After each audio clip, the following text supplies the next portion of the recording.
Good morning, Sekolah Ciputra Family, and welcome to week 10. Now, before I start talking and sharing with you our most important events in week 10, let me start by this quote from Malcolm X: "Education is our passport to the future." Now, let me share the events this week. First of all, on Tuesday, the 30th of May, our school will hold our beloved grade 12 farewell assembly. And on Friday, the 2nd of June, our school will also hold grade 12 graduation ceremony. Grade 12, congratulations, you've made it, and best of luck in your future. The last event during week 10 would be actually on Friday, the 2nd of June, with end of semester 2 assembly by STUCO.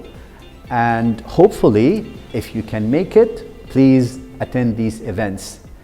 And before I leave you, I would like also to end our meeting with a quote from one of the greatest leaders, Nelson Mandela. And he said, "Education is the most powerful weapon which you can use to change the world." See you.